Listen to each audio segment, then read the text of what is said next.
kita. Yang saya hormati Bapak Dedi Nur Hadiat selaku Kepala SMA Negeri 11, kemudian yang saya hormati juga Bapak-Bapak Kepala Sekolah, Bapak Sayoga, Bapak Saparudin, Bapak Haji Manda, dan Bapak Abu Darda. Selamat siang Bapak sekalian.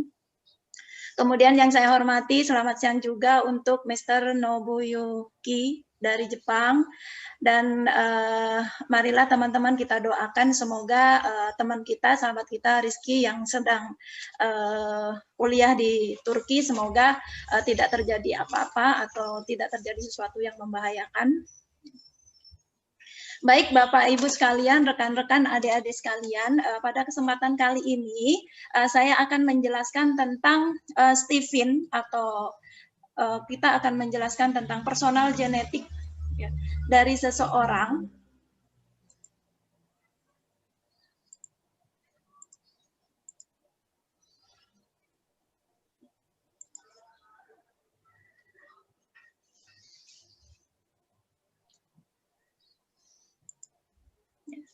Tentang personal genetik seseorang yang memiliki konsep dalam Stephen itu bahwa setiap anak atau semua anak itu adalah jenius.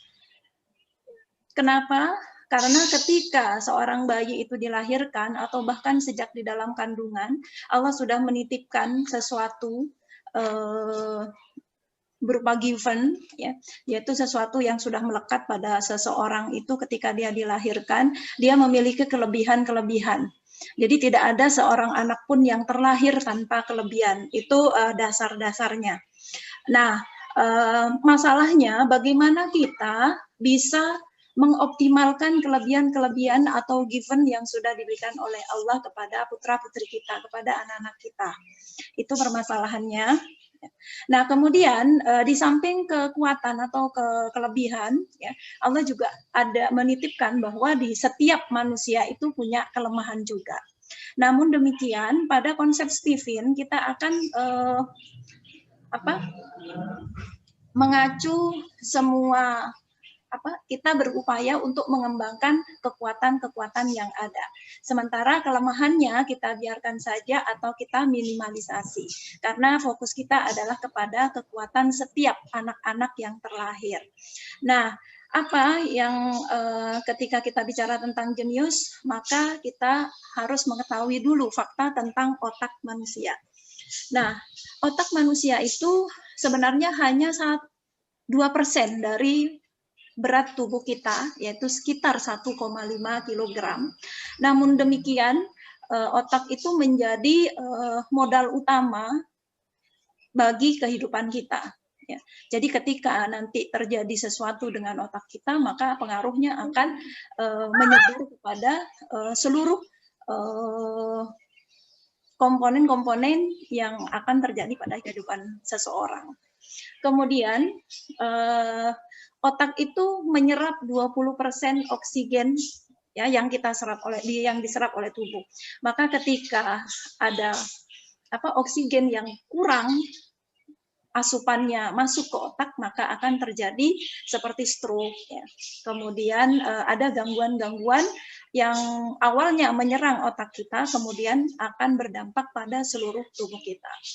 Kemudian otak itu faktanya dia 100% itu adalah 100 miliar sel itu berfungsi aktif, sedangkan 900 miliarnya adalah sel-sel otak yang lainnya.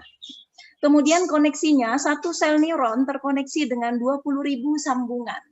Dan di sini juga dijelaskan kenapa ketika ada anak-anak atau remaja-remaja yang melakukan penyimpangan seperti minum minuman keras, maka ada fungsi-fungsi otaknya yang akan mengalami penurunan karena dengan minuman keras, narkoba dan sebagainya, maka koneksi-koneksi dari neuron-neuron yang ada di dalam otak mengalami gangguan. Kemudian manusia persentase rata-rata menggunakan otaknya itu adalah 4%. Jadi masih sedikit sekali yang kita gunakan. Sebenarnya kemampuan manusia itu akan sangat-sangat luar biasa ketika kita mampu mengoptimalkan kerja otak kita semuanya. Nah, sedangkan Einstein itu dikatakan dalam sebuah penelitian dia mengoptimalisasi dari penggunaan otaknya sebanyak 8%. Nah, kemudian Bapak Ibu di sini perlu diketahui juga bahwa perbandingan sel otak manusia dengan hewan ya. Kalau otak manusia itu sel otaknya ada 1 triliun, sehingga manusia mampu berpikir, berencana, memprediksi ke depan, kemudian punya memori ke belakang, kemudian mampu bertindak mengatasi setiap kesulitan dan permasalahan.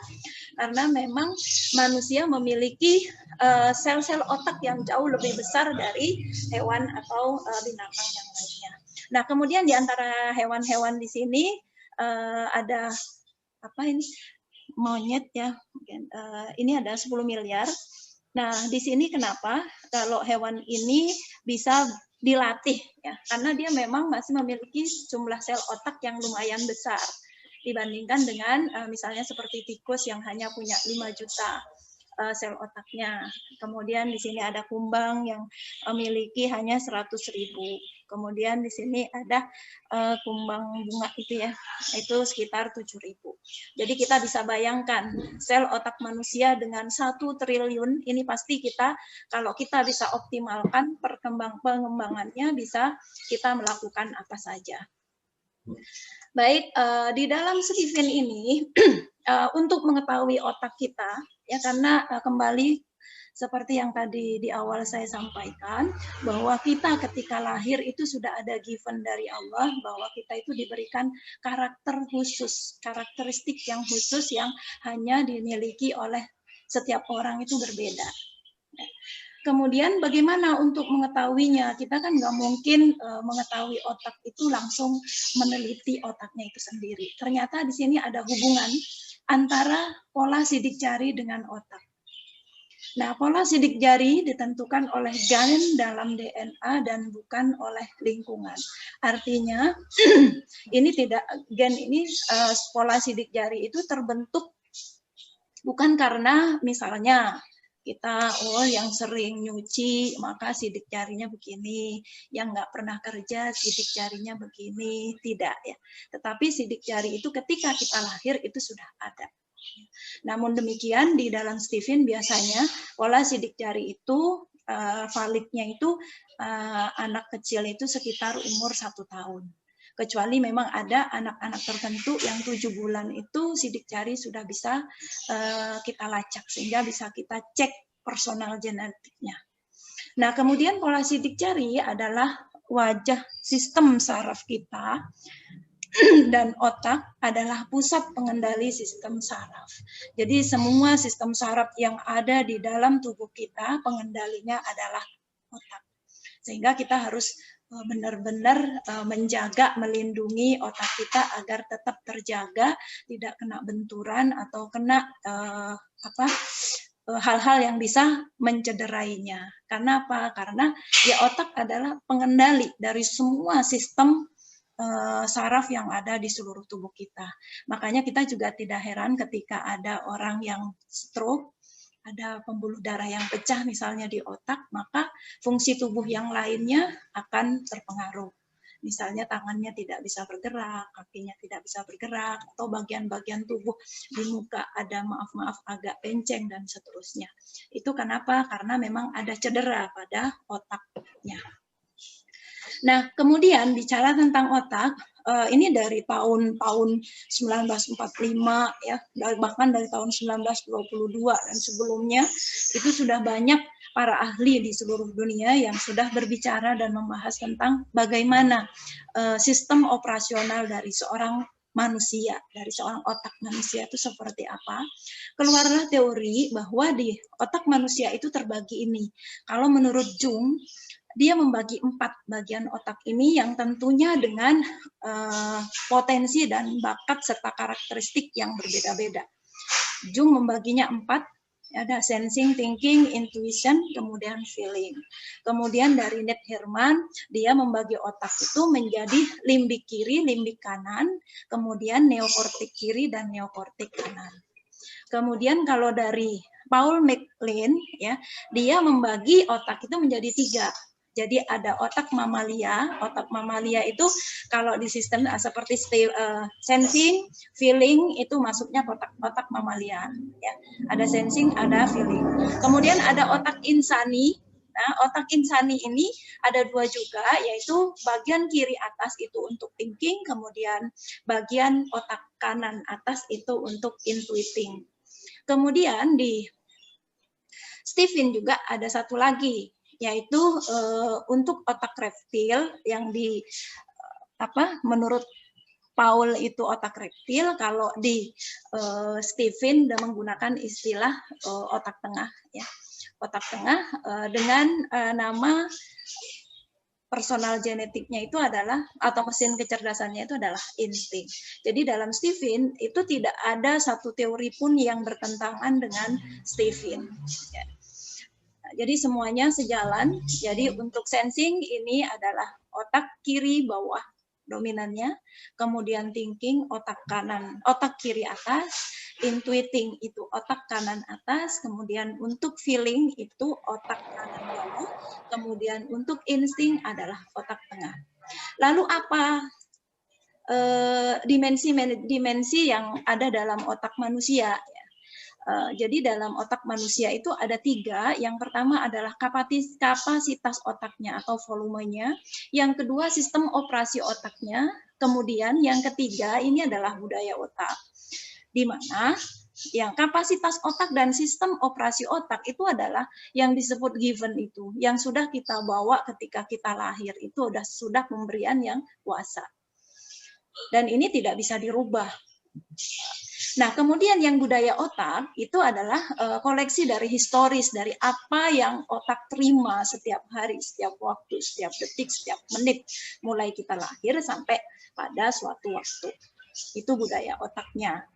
Nah, kemudian apa penampakan dari 3 dimensi otak ini? Dari 3 dimensi otak ini keluarlah fenotip. Ya. Fenotip ini adalah udah 100%, maknanya seperti ini. Ketika Bapak Ibu atau adik-adik semuanya melihat seseorang, itu adalah fenotipnya, seseorang yang saat ini ada di depan kita. Itu pembentukannya asalnya dari mana? Asalnya itu 20% genetik itu yang given tadi. Ini adalah bekal yang sudah diberikan oleh Allah kepada kita semuanya. Kemudian 80%-nya itu adalah lingkungan atau histori yang membentuknya, yang melingkupi genetik tadi. Nah, lalu apa hubungannya dengan Stephen? Stephen menginginkan bahwa seseorang itu fenotipnya tumbuh 100% optimal ketika modal dasar yang sudah diberikan oleh Allah dikembangkan sesuai dengan yang seharusnya. Maka yang 80% ini akan tercapai dengan baik. Itu fungsi dari kita memahami siapa diri kita dilihat dari fungsi otak kita, fungsi operasional otak kita. Maka sifat atau karakter yang tampak, ya, kontributor terbesarnya itu tetap kita, meskipun ini hanya 20%, tapi ini perannya akan sangat besar. Kenapa? Karena ini menjadi bahan dasar mau kemana kita. Mau kita kembangkan dengan jalan apa diri kita. Nah, ini dasarnya di sini. Ya. Nah, kemudian kita juga dengan mengetahui yang 20% ini, ya, kita ingin berkehendak sesuai yang gue banget, maksudnya yang paling sesuai dengan diri kita sendiri. Itu fungsinya.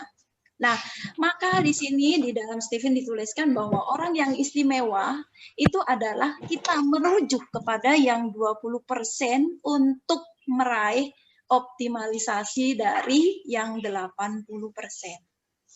Sehingga akan kita peroleh fenotip yang 100% itu sudah gue banget dan oke banget gitu. Ya. Nah, kemudian kalau orang baik itu adalah mencari sendiri yang 80%-nya. Tanpa mengetahui yang genetiknya ini. Ini akan maksimalnya dia akan memperoleh, kalau saya boleh menggunakan bahasa, kesuksesan dirinya, kesesuaian dengan dirinya maksimal hanya 80%. Kalau tanpa kita ketahui yang ini. Yang 20%-nya itu apa?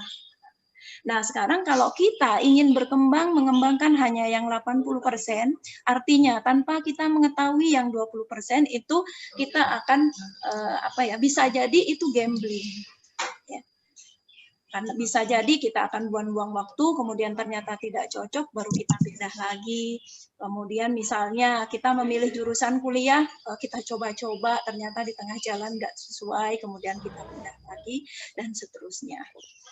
Nah, maka dari sini, dari fenotip ini, ketika kita sudah mengetahui 20% personal genetik yang sudah diberikan oleh Yang Kuasa, maka arah hidup kita terbentang di karpet merah kita, ya, karena kita sudah tahu diri kita siapa, kemudian kelebihan kita apa, kelemahan kita apa, kemudian kita harusnya berkembang seperti apa, di tempat yang seperti apa, kemudian jadi apa. Sehingga dari sini ongkos untuk penyelenggaraan persiapan kehidupan kita lebih murah, kemudian kenyamanan hidup kita tak terbayar. Kenapa? Karena yang kita lakukan akan sesuai dengan passion kita. Nah, saya ilustrasikan dengan analogi seperti ini. Seandainya kita tukang bunga, apa yang akan kita lakukan ketika kita menemukan mungkin saat ini yang sedang viral ada bunga janda bolong ya, yang harganya dari puluhan juta sampai ke ratusan juta, di mana bunga ini memiliki kelebihan, ya, dia mampu memperbaiki dan meningkatkan kualitas udara di sekitarnya, kemudian mampu menyerap udara yang mengandung zat-zat kimia. Kemudian ciri-cirinya, karakteristik yang harus dijaga agar dia tumbuh bagus dan sehat, tidak boleh terpapar matahari langsung, ya. Jadi dia harus ada di tempat yang agak teduh dan tidak perlu selalu disiram karena dia akan busuk. Nah, kemudian sebaliknya di sampingnya ada bunga bougainville yang tentu saja kita tahu bunga bougainville akan muncul dan akan memberikan bunga yang sehat, segar, dan berwarna-warni ketika dia ada di bawah paparan matahari penuh, mulai dari pagi, siang, dan sore. Sehingga kita semua bisa melihat bunga bougainville itu akan bagus dan sering digunakan untuk menghiasi taman-taman di tol atau sekitar. Kalau kita perjalanan ke bandara itu di sepanjang tol itu ditanamin oleh bougainville, bukan bukan anggrek atau bunga janda bolong meskipun ini mahal. Ya, karena ini hal sesuatu yang nggak mungkin. Nah, demikian juga dengan anggrek. Anggrek itu akan berbunga bagus ketika dia kena matahari. Tetapi mataharinya tidak boleh full seperti halnya bunga bougainville. Ya, makanya untuk mendapatkan bunga yang bagus dari anggrek harus kena matahari, tetapi harus diberikan tirai kalau dia di Indonesia. Harus ada tirai. Demikian juga dengan kaktus yang sekarang juga lagi banyak digandrungi oleh ibu-ibu. Kaktus ini adalah tanaman yang di batangnya banyak mengandung air, ya, dan dia tahan tidak disiram bisa sampai 1 bulan.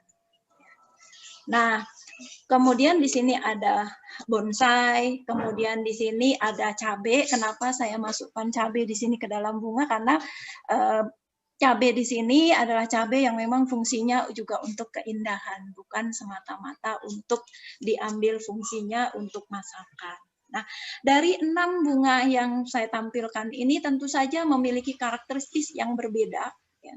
Dan ketika kita menginginkan bunga-bunga ini bisa tumbuh dengan baik, ya, maka kita harus tahu karakteristiknya masing-masing. Kita harus tahu lingkungan di mana dia akan tumbuh dengan baik. Sama halnya dengan putra-putri kita atau siswa-siswa kita semuanya. Ya, untuk itu kalau seorang guru atau seorang siswa juga harus mulai memahami, orang tua juga harus memahami siapa anaknya, kalau guru siapa anak didiknya, kalau seorang kakak juga harus tahu siapa adik-adiknya, kalau dia orang tua dia harus, kalau seorang bapak berarti dia harus tahu siapa anaknya, siapa istrinya, dan demikian juga siapa kalau misalkan ibu-ibu dia harus tahu siapa anaknya, bagaimana karakteristik suaminya, gitulah. Mungkin nanti ada testimoni dari Bapak Dedi Nur Hadiat ya. Beliau sebenarnya beberapa tahun ke belakang yang tes Stephen, tapi dia rupanya sangat senang sekali karena dengan hal itu dia bisa mengurangi konflik-konflik yang ada dalam rumah tangganya. Nanti mungkin bisa kita sharing ke beliau. Nah, ketika kita tahu karakteristik atau kita tahu personal genetik yang dimiliki oleh tiap-tiap putra kita, oleh siswa-siswa kita, maka kita akan mudah harus dibawa kemana, dengan cara apa anak-anak ini agar dapat berkembang dengan baik. Kita bisa menemukan potensi dan bakat genetik anak ini. Kenapa? Karena kalau kita salah mengarahkan, maka masa depannya juga akan salah. Paling tidak dia tidak akan sesukses ketika kita mampu mengarahkan sesuai dengan personal genetik yang dimiliki. Nah, potensi itu apa? Potensi itu kemampuan dasar yang dimiliki manusia yang masih terpendam di dalam dirinya, yang tinggal menunggu waktu untuk diwujudkan menjadi sesuatu manfaat nyata dalam kehidupan diri seorang manusia. Artinya apa? Setiap potensi ini menunggu dari guru, dari orang tua, dari orang-orang terdekat untuk dikeluarkan, untuk diwujudkan menjadi sesuatu yang bermanfaat. Kemudian bakat itu adalah dasar atau kepandaian, sifat, dan pembawaan yang dibawa sejak lahir. Nah, tentunya kita ketika kita dilahirkan, kita juga harus terus memanfaatkan dan memaksimalkan potensi lebih yang Tuhan berikan kepada kita, dan biarkan kelemahan berkembang alami dan diminimalisasi. Caranya dengan cara apa? Yang pertama, kita harus mengenali diri kita atau mengenali mesin kecerdasan kita yang nanti akan diproyeksikan setiap mesin kecerdasan menjadi 9 personal genetik. Yang pertama, kalau di dalam Stephen itu nanti ada dibagi orang yang dengan operasional otaknya itu dominan di sisi kiri, di limbik kiri, ya, sisi bawah kiri. Kelebihannya dia kuat di memori dan orangnya rajin. Mungkin contoh nyata dalam grup ini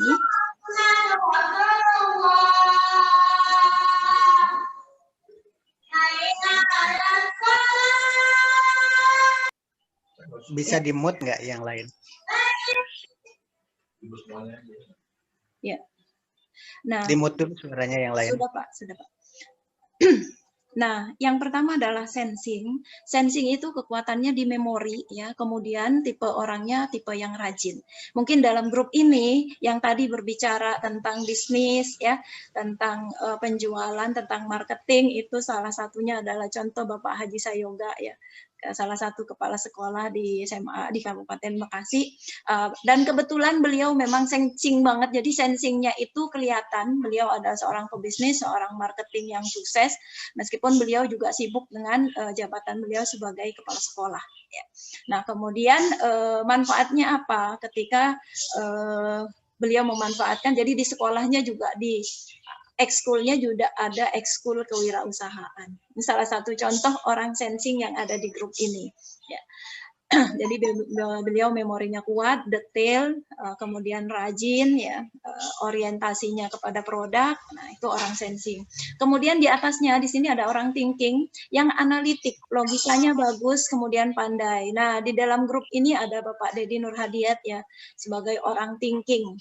Nanti bagaimana orang thinking mengolah bisnis, di mana orang thinking sebenarnya tidak punya garis pola produksi. Yang punya garis pola produksi adalah sensing dan intuiting. Tapi di sini ternyata Bapak Deji juga mampu untuk ada di dunia bisnis. Ya. Nah, kemudian di sisi kanan, otak kanan, ini adalah orang intuiting. Orang intuiting ini adalah tipe orang yang kreatif dan inovatif, meskipun memorinya lemah, ya, tetapi dia mampu memprediksi apa yang akan terjadi di ke depan sesuai dengan data-data yang diolah dan diterimanya. Nah, kemudian di sini di bagian otak kanan bagian bawah atau limbik kanan, ini ada orang dengan tipe feeling, di mana dia mudah emosional atau feelingnya kuat, ya, meskipun kekuatan logikanya agak kurang, ya. Nah, kemudian dia chemistry-nya kehubungan, dia paling hebat ketika berhubungan dengan orang lain.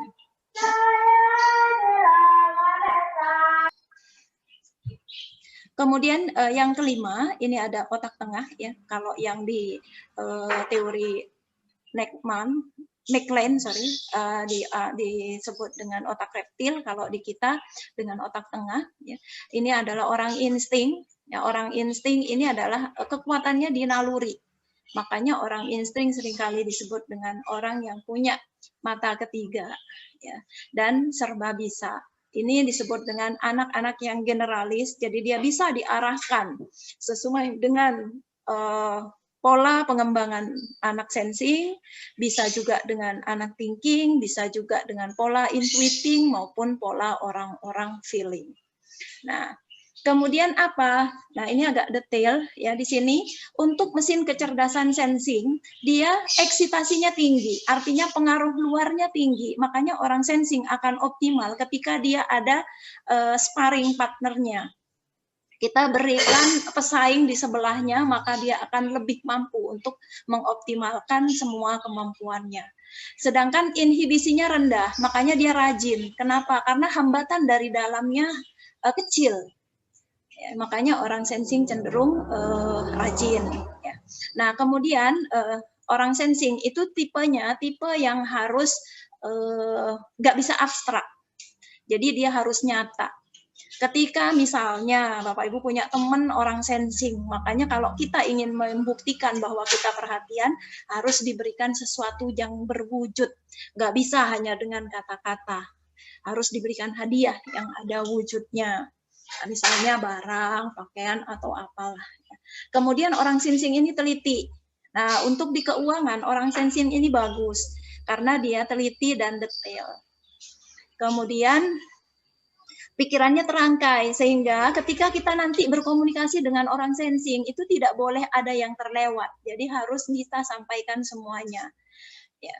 Nah, kemudian orang sensing membutuhkan kepastian. Jadi jangan diberikan imajinasi atau khayalan, karena dalam hal ini imajinasi dari orang sensing itu agak lemah dibandingkan dengan orang intuiting. Nah, di sini orang sensing itu suka mencontoh. Makanya ketika dia bermain drama gitu, dia mudah menghafalnya. Di samping memorinya kuat, dia memang dari sananya memiliki karakteristik mudah mencontoh orang lain. Kemudian ingatannya kuat, ya, ingatannya kuat. Jadi memorinya orang ini dibandingkan dengan semua tipe yang lain, yang paling kuat itu adalah tipe sensing. Kemudian chemistry-nya harta. Jadi pas banget ketika tadi orang sensing ini harus kaya, ya. Kalau nggak kaya berarti salah pengembangannya, gitu. Ya. Dan tidak salah ketika orang sensing itu suka dengan harta, karena memang chemistry-nya di sana.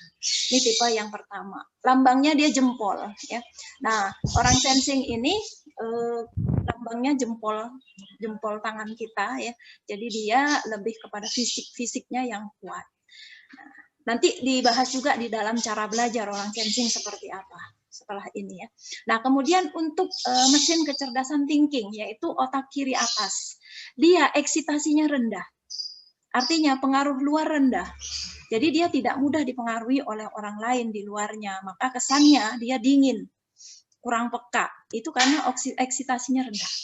Sementara inhibisinya tinggi, hambatan dari dalamnya tinggi.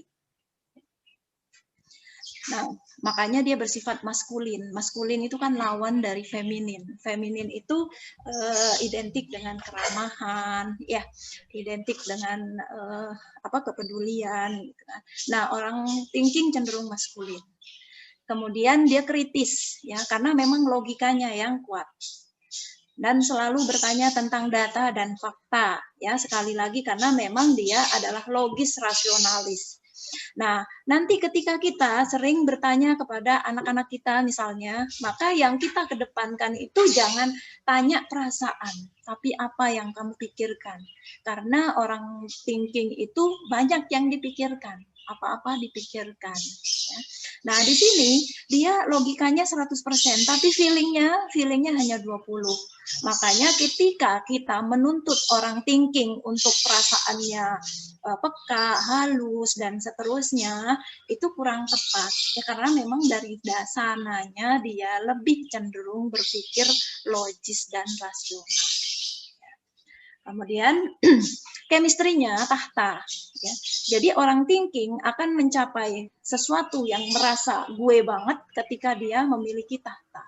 Atau dia punya kedudukan yang bisa membuat dia bisa menyalurkan semua karakteristik dirinya, yaitu salah satunya dia ingin nunjuk. Nunjuk itu merintah, dan merintah. Ya. Jadi ketika dia punya tahta, maka hal ini akan bisa dengan mudah dilakukan dan itu membuat dirinya menjadi lebih nyaman. Ya. Nah, kemudian berikutnya itu adalah dominasi mesin kecerdasan intuiting. Dia punya daya imajinasi yang kuat. Ya. Kemudian dia mampu berbicara gambaran besar, kemudian dia kreatif, ya. Kemudian mampu bersifat abstrak, ya.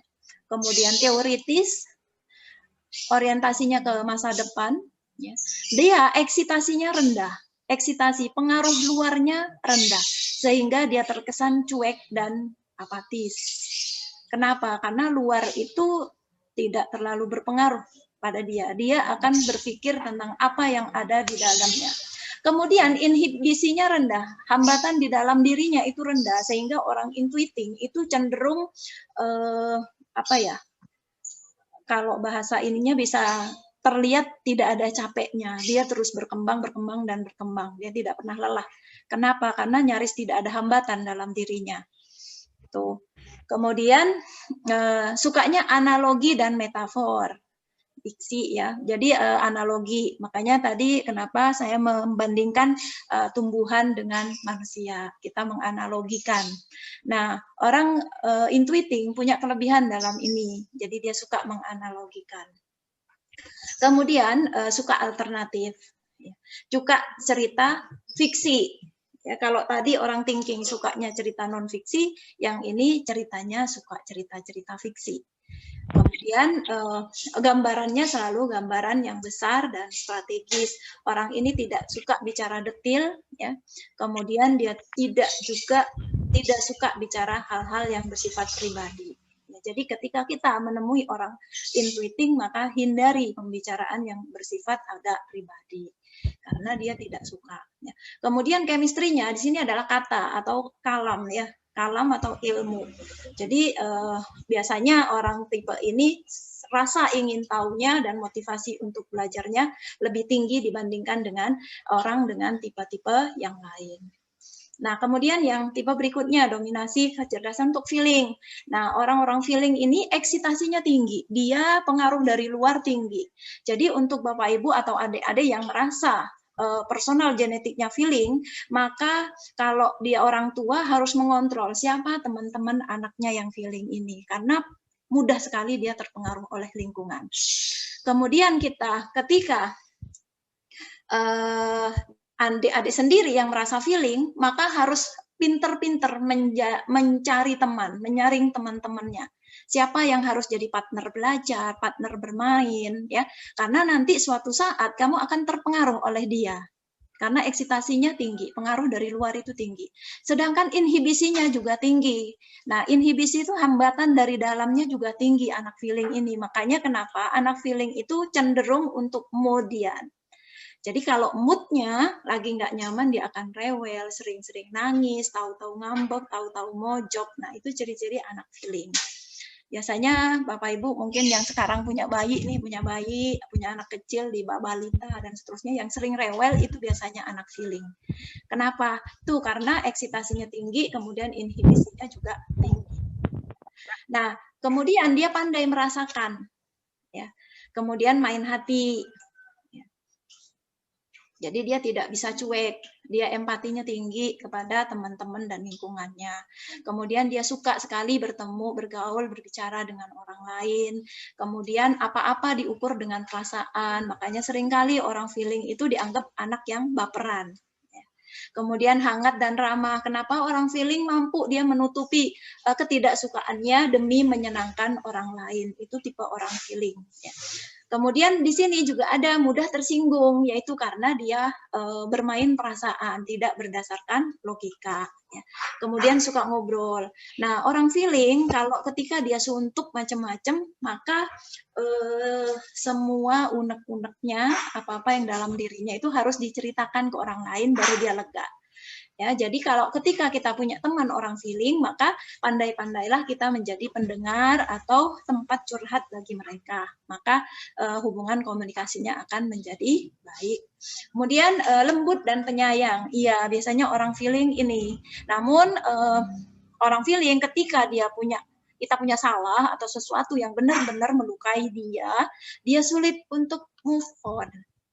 Bisa jadi dia akan dendam atau benci kita bisa seumur hidup. Nah, itu ya untuk orang feeling. Nah, kemudian di sini dari dominasi otak ini ada garis ini ya, yang tadi saya katakan bahwa Pak Sayoga yang pinter bisnis ini orang sensing di sini. Kemudian ada Pak Saparudin yang ada di grup ini juga, betulan dia ada di garis diagonal produksi. Sama-sama dua-duanya pinter marketing. Sama-sama adalah orang-orang bisnis. Nanti dengan pola yang berbeda. Satu sensing, satu intuiting. Nah, kemudian untuk diagonal organisasi, itu dipegang ahlinya oleh orang thinking dan orang feeling. Kalau orang thinking dengan jabatannya, kalau ini leader, ya meskipun tidak punya jabatan, tapi dia bisa memimpin. Nah, itu perbedaan dari 4 personal genetik ini. 4 mesin kecerdasan. Jadi kalau di sini istilah dalam Stephen itu kalau ada thinking, sensing, intuiting, feeling, kemudian insting itu namanya mesin kecerdasan. Masing-masing mesin kecerdasan ini sensing dibagi 2, thinking dibagi 2, kemudian intuiting dibagi 2, ada introvert, extrovert, feeling juga dibagi 2 ya. Jadi semuanya 8 ditambah 1 insting. Insting itu general, artinya tidak ada introvert, tidak ada extrovert, hanya 1. Nah, kemudian apa diagonal organisasi vs produksi ini? Jadi kalau untuk organisasi, menanamkan tanggung jawab dan kematangan. Ini dimiliki oleh orang thinking dan orang feeling. Ya. Untuk orang feeling itu leadership, untuk orang thinking itu managerialship. Kemudian, harga diri dicelup dari dalam, artinya dia lebih menekankan kepada fondasi dan kerangka ya, dari organisasinya. Kemudian mementingkan berada di jalur yang benar. Itu pola untuk orang thinking dan feeling. Kemudian menegakkan benar dan salah. Sedangkan gaya produksi itu sifat dari orang sensing dan intuiting itu agak berbeda. Yang pertama, dia mementingkan hasil karya cipta. Dia sebagai player itu adalah orang sensing, sedangkan kreatornya adalah orang intuiting. Harga diri dicelup dari luar. Dia lebih melihat kepada atmosfer dan perangkat-perangkat yang ada di luar dirinya. Kemudian, dia mementingkan kesejahteraan dan kesehatan. Kalau orang thinking dan feeling, dia mementingkan berada di jalur yang benar. Kalau orang sensing dan intuiting mementingkan kesejahteraan dan kesehatan. Kemudian dia menghidupkan baik buruk, sedangkan kalau orang thinking dan feeling menegakkan benar dan salah. Jadi itu konsep-konsep dalam Stephen. Nah, kemudian di sini ada diametral dalam mesin kecerdasan. Kalau di jadi sesuatu yang berlawanan ya. Kalau orang sensing ambisi tapi mudah patah. Nah, jadi nanti ketika kita sebagai orang sensing tahu, maka kelemahan-kelemahannya harus diminimalisasi dengan cara-cara apa. Ya. Kemudian ulet dan tersusun rapi tapi agak bawel. Kenapa? Karena dia suka hal-hal detail itu masuk ke dalam prioritasnya juga gitu, sehingga dia kesannya bawel, ini dikit salah, ini bawel gitu. Nah, tahan banting tapi manja, itu ciri orang sensing. Mudah senang tapi susah jatuh cinta, itu orang sensing. Nah, kemudian berikutnya, ini kalau sensing itu lambangnya merah, sehingga misalkan baju atau alat-alat apanya, ketika dia menggunakan warna merah, biasanya kayak frekuensi percaya dirinya, macam-macamnya akan bertambah gitu. Kalau orang thinking, agresif tapi ingin diladeni. Ya. Mesin profit yang mahir tapi terjebak hal-hal sepele. Biasanya orang thinking yang logis dan rasionalis tiba-tiba dia lembek, jatuh, prek karena hal-hal sepele. Ini yang harus diwaspadai dari orang thinking. Kemudian akumulator keuntungan tapi kurang mahir prioritas. Kemudian peran sirkulatif tapi kurang pandai baca aspirasi. Kenapa? Karena dia eksitasinya rendah, kemudian inhibisinya juga rendah. Jadi dia pesannya sakarepku lah gitu. Ya. Kemudian orang intuiting, lambangnya biru ya, warna chemistry-nya itu biru. Karena orang langitan katanya. Nah, positive thinking tapi sering menghayal. Ya. Kemudian mahir buat konsep tapi terlalu cuek. Ya, jadi kalau untuk orang-orang intuiting bisa kelemahannya ditutupin, jangan lagi terlalu cuek. Jadi untuk dilatih dan belajar untuk empati, kemudian merasakan yang orang lain rasakan. Kemudian pemuja misi pribadi tapi enggan hubungan yang mendalam. Ya. Kemudian reformis tapi kurang sadar musuh. Nah, itu kelemahan dari orang intuiting. Kadang saking terlalu positive thinking, dia tidak tahu kalau orang yang ada di dekatnya itu mungkin niatnya dalam tanda kutip kurang baik dan sebagainya. Itu yang harus diwaspadai dari orang intuiting. Kemudian untuk orang feeling, lambangnya hijau ya, orang feeling. Kalau lambang di tangan dia orang jari kelingking ya. Memimpin karismatik tapi mudah tersinggung. Jadi kalau ketika kita punya feeling, oh ya, iya Pak. Sebentar lagi Pak, satu slide lagi nanti saya tutup. Nah, kemudian beri kesempatan dulu.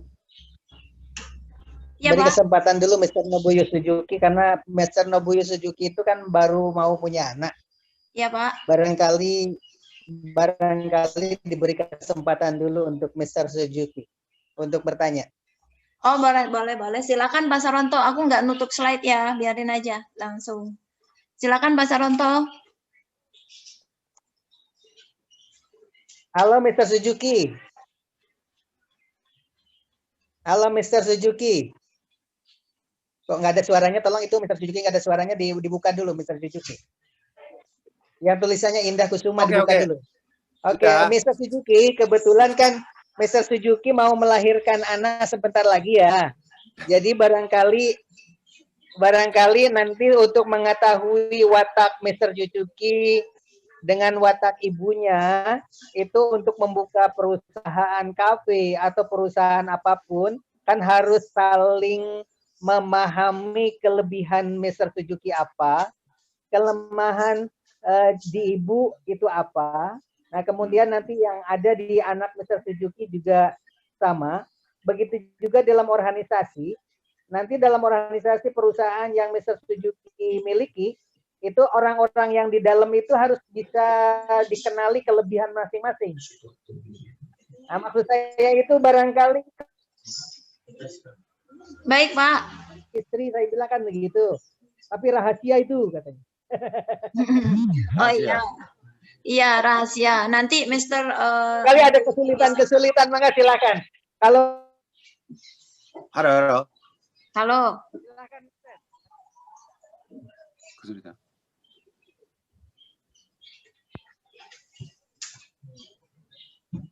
Suaranya putus-putus. Oh, suaranya putus-putus. Silakan Mister kalau mau bertanya dulu sementara. Bertanya. Biar nggak jenuh. Iya, biar nggak jenuh. Kami persilahkan. Kita dialog dulu sebentar. Oh, tentang itu ya. Iya. Jadi kelebihan dan kelemahan orang tua itu tetap menurunkan ke anak gitu ya, Bu? Oh, tidak menurun, Mister. Ini terbawa masing-masing. Jadi tidak bersifat genetik ya.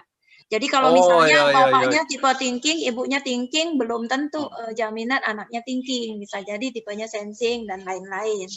Jadi tidak menurun sifatnya. Iya. Oh, tidak menurun, bukan genetik gitu ya? Bukan. Tidak. Oh, itu jadi kebenarannya dari lingkungan gitu ya tadi bilang? Enggak, memang ada. Jadi memang dia melekat dalam diri masing-masing anak, tetapi tidak tidak menurun dari orang tuanya. Jadi kalau misalkan orang tuanya tipe thinking, ibunya thinking juga, belum tentu anaknya nanti memiliki karakteristik yang sama dengan orang tuanya. Bisa jadi bapaknya thinking, anaknya feeling, bapaknya thinking, ibunya sensing, anaknya tipe insting dan lain sebagainya. Oh. Gitu. Tapi misalnya apa sih, pingin punya anak yang pingin agresif, suka bergaul gitu, biasanya caranya gimana ya, Bu? Putus-putus suaranya. Oh, kalau pingin punya anak apa sih namanya, suka bergaul teman, ceria, sifat baiknya, pingin apa sih namanya, berkembang, itu caranya gimana ya, Bu ya? Oh ya, jadi gini, Mister, nanti tiap-tiap anak itu kan punya karakteris masing-masing. Jadi kalau kita misalnya punya anak tipenya thinking, tipe thinking itu kan agak antisosial, ya. Jadi dia agak cuek, maka kita harus latih.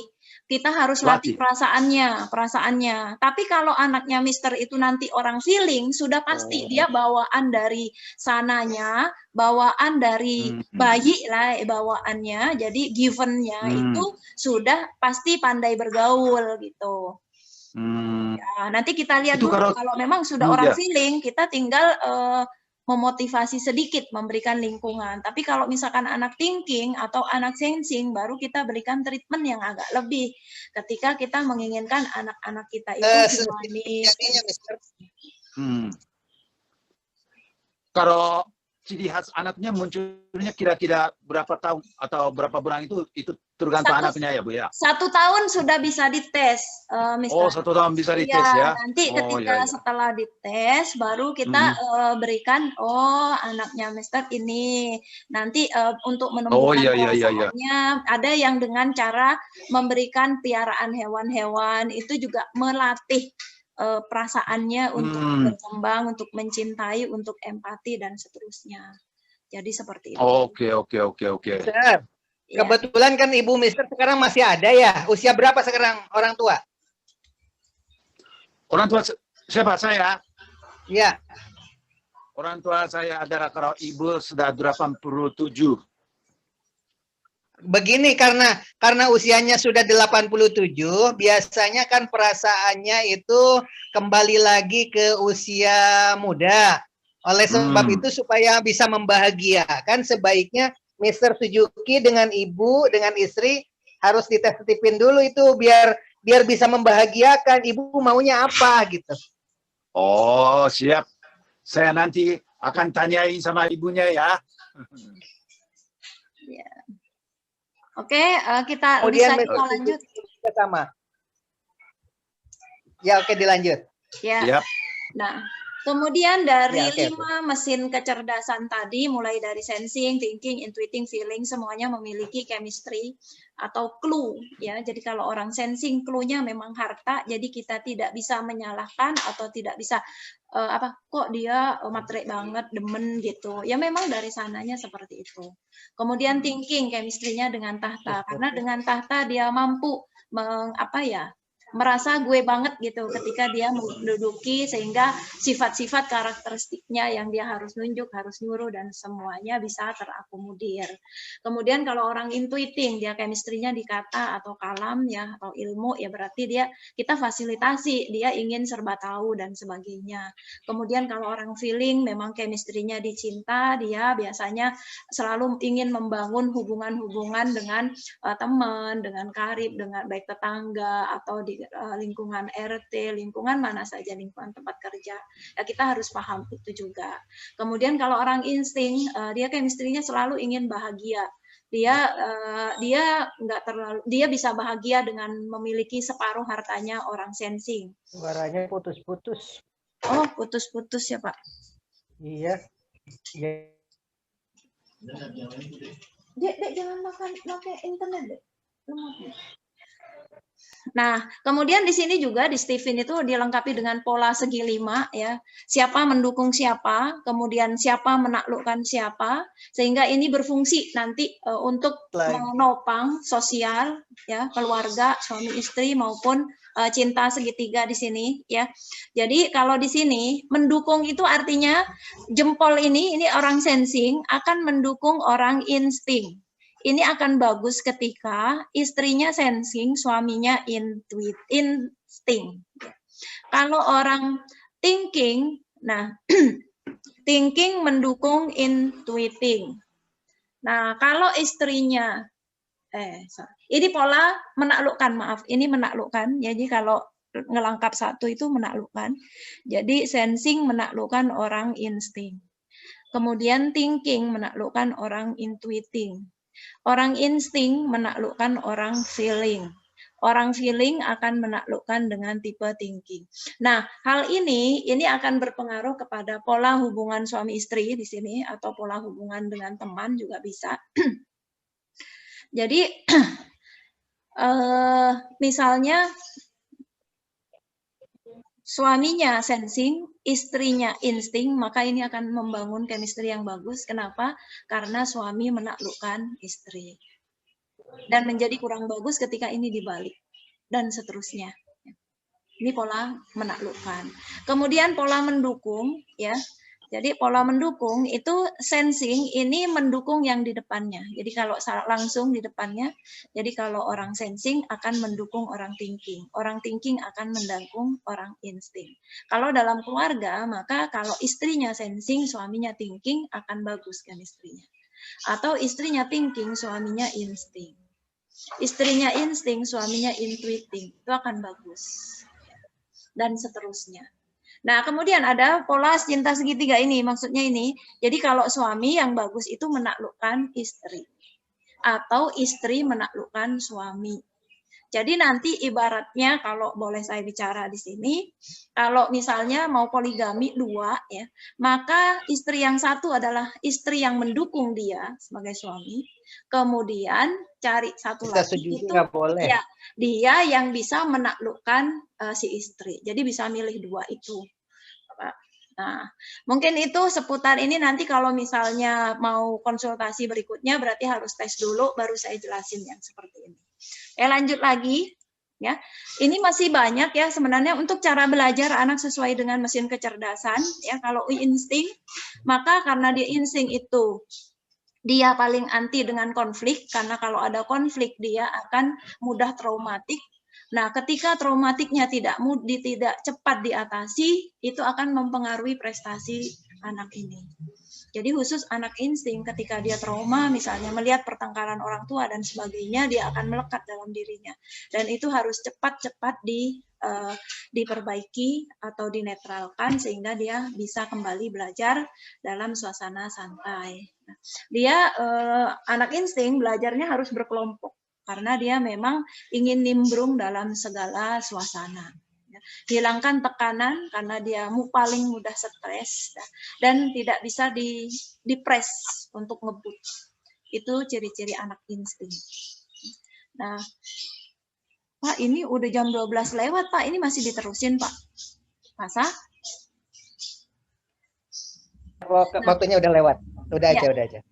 Nah, untuk intuiting, ini tumbuhkan hasrat melalui mimpi dan gambaran besar. Jadi kalau dari fasilitasi belajar dengan multimedia, karena dia tipenya dia bisa abstrak. Jadi bisa dengan cerita-cerita yang fiksi gitu.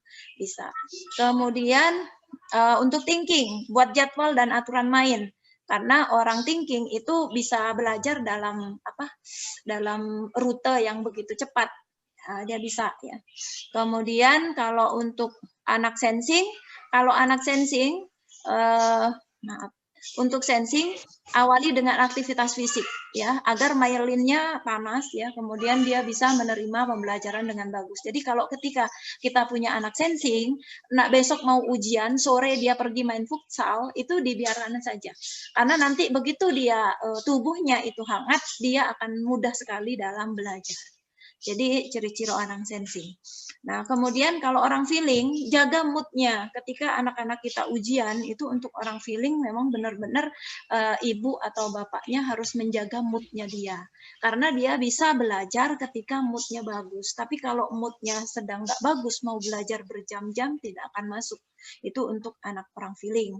Kemudian sering-sering diberi pujian. Karena memang orang feeling itu ya demennya itu dipuji dan dia juga suka muji. Ya. Nah, kemudian memilih jurusan kuliah sesuai dengan mesin kecerdasan. Untuk sensing ya, maka dia cocok di keuangan karena dia detail. Bahasa juga memorinya kuat, transportasi, perdagangan, kemudian di hiburan karena dia pandai meniru, berdrama dan seterusnya. Kemudian sport karena dia memang kelebihannya di otot-otot tubuhnya. Kemudian di perhotelan dan sejarah. Kenapa? Karena memorinya kuat. Nah, kemudian untuk orang thinking, karena logis rasionalisnya bagus, maka dia cocok di ristek, pertambangan, konstruksi, kesehatan, jadi dokter, kemudian di manajemen, ya, di pemerintahan, kemudian di manufaktur, peternakan, dan Jerman. Nah, kemudian untuk orang intuiting, ya, ini marketing, periklanan. Kenapa orang intuiting itu cocok untuk marketing? Kenapa? Orang intuiting itu adalah orang yang paling manis, lambangnya jari manis ya. Nah, kalau sensing itu jempol, thinking itu telunjuk, kemudian insting itu jari tengah, orang intuiting itulah jari manis ya. Namanya juga jari manis, jadi dia biasa tampil manis ya. Kemudian lifestyle atau mode, kemudian di penerbangan, kemudian di perhutanan, di forestry, kewirausahaan ya. Di sini ada Pak Saparudin yang pinter kewirausahaan karena dia orang intuitif.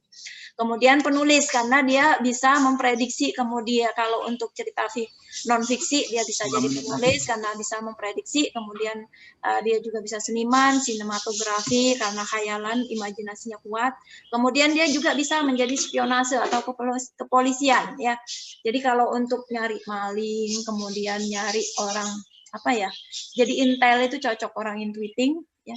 Jadi cenayang juga cocok. Kenapa? Karena dia mampu memprediksi. Nah, kemudian dia punya indera keenam, orang intuiting. Kemudian orang feeling itu cocok di politik ya. Kemudian ke pemerintahan. Kenapa? Karena orang feeling itu leaders. Chemistry-nya di leadership ya. Kemudian humanis ya, sifat-sifatnya humanis ya, cenderung disukai oleh orang, kemudian mengerti orang lain dan seterusnya. Maka di sini jadi psikolog karena dia mudah mendengar ya. Kemudian komunikasinya juga bagus, tertata ya. Kemudian diplomasi, kemudian di humas atau trainer atau public speaker itu jurusan-jurusan yang bisa diambil oleh orang-orang feeling. Kemudian untuk insting karena dia suka kedamaian, dia tidak suka dengan konflik. Sebenarnya kalau jadi pemimpin pertama, orang insting itu dihindari. Jadi cocok di kuliner, agama, kemudian charity, ya, kegiatan-kegiatan sosial, kemudian pembalap, entertain, aktivis, dan jurnalis. Baik, untuk kemudian yang terakhir untuk udah ya orang sensing. Nah, mungkin untuk komunikasi sesuai mesin kecerdasan agar tidak timbul konflik dan sebagainya, mungkin nanti kita akan tampilkan pada kesempatan yang berikutnya ya Pak ya, karena waktu sudah menunjukkan pukul 12:18. Saya cukupkan saja untuk udah ini sebenarnya untuk komunikasi ini juga bagus sekali Pak, untuk komunikasi sesuai mesin kecerdasan. Nanti akan kita sambung di pertemuan berikutnya kalau ada, atau nanti Bapak Ibu adik-adik semuanya bisa langsung WA aja ke Ibu kalau bertanya tentang komunikasi yang sesuai dengan mesin kecerdasan. Baik, saya cukupkan sampai di sini dulu. Mohon maaf atas kekurangannya. Nanti insya Allah kita akan ketemu lagi pada kesempatan-kesempatan berikutnya. Billahi taufik wal hidayah. Assalamualaikum warahmatullahi wabarakatuh. Waalaikumsalam warahmatullahi wabarakatuh. Serta webinar yang saya hormati, kita masih menghubungin Mas Rifki, cuma kelihatannya belum bisa. Maka karena waktunya sudah jam 12 lewat, kita akhiri webinar kali ini. Mudah-mudahan kita dapat mengambil ilmu. Ditanya dulu Pak Sayang, ini yang mau bertanya Pak. Ada yang mau bertanya? Oh iya, sebentar saya share. Ada satu sih Bu yang mau bertanya. Apa tuh? Ini dari Pak Unet ke Kang Denis, Chat ke banyak yang Kak Mas Rizky.